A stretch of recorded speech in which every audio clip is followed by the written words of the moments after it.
नंतर आपण जर बघितलं तर या ठिकाणी ठाकरे सेनेच्या पदाधिकारी उपस्थित आहेत, आंदोलन केलं जात आहे। त्याचबरोबर राष्ट्रवादीच्या महिला पदाधिकारी ज्या आहेत त्या या ठिकाणी थांबलेल्या आहेत। समोरासमोर त्या महिला ज्या आहेत त्यांना हात काय ते हातवारे करतायत, धंद्यावाल्या बायकांसारखे हातवारे सुरू आहे।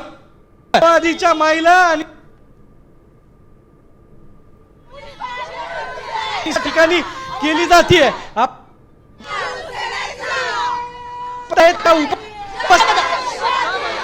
रुपालीताई चाकणकरांचा राजीनामा हा झालाच पाहिजे, कारण कायम त्यांनी सत्तेचा गैरफायदा घेतलेला आहे। त्या खुर्चीवरती बसण्याची त्यांची लायकी नाहीये।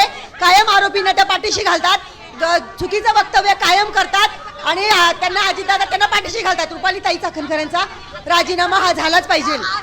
राजीनामा झाला हो, राजीनामा करणे, तिच्या पदाचा राजीनामा दिला पाहिजे अशी आमची मागणी आहे। रुपालीताईंचा खूप वेळा झालाय, ही पहिलं हे नाहीये। हगवणे प्रकरण असेल, इतर अन्य प्रकरण असतील, त्यांचा राजीनामा हा झालाच पाहिजे। रुपालीताईंचा कायम त्यांनी आरोपींना पाठीशी घातलेला आहे। कायम आरोपींना 100% घातलाय। प्रशांत बनकर कोण आहे त्यांचा जरा माहिती घ्या। प्रशांत बनकरची बाजू का घेतात त्या? आम्हाला उत्तर हवंय, महाराष्ट्राला उत्तर हवंय। या आंदोलनामध्ये महिला काहीतरी पैसे देऊन आणले असा आरोप त्या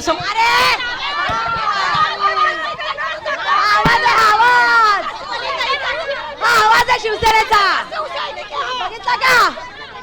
तुम्ही घेतलेत पैसे, तुम्ही घेतलेत म्हणून प्रश्न करताय। यांना विचारा प्रश्न काय? अजित दादा, आम्ही पण त्यांना म्हटलं ना, खाली या, खाली या, खाली येत आहेत का? खाली येत आहेत का? त्यांच्यात दम नाही खाली येण्याचा, त्यांच्यात दम नाहीये खाली येण्याचा, हे लक्षात ठेवा।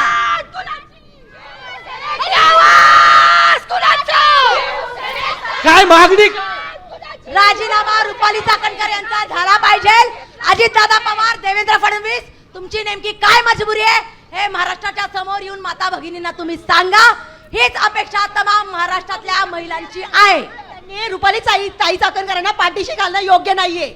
ते उपमुख्यमंत्री आहेत, त्यांनी रुपालीताई चाकणकरांचा राजीनामा घ्यावा, त्यांच्या पक्षाच्या आहेत म्हणून त्यांना पाठीशी घालू नये। ही जनतेची मागणी आहे, ही आमची मागणी आहे। आता isakal.com आहे देशातील नंबर 1 ची मराठी न्यूज वेबसाईट। प्रत्येक अपडेटसाठी isakal.com ला नक्की भेट द्या।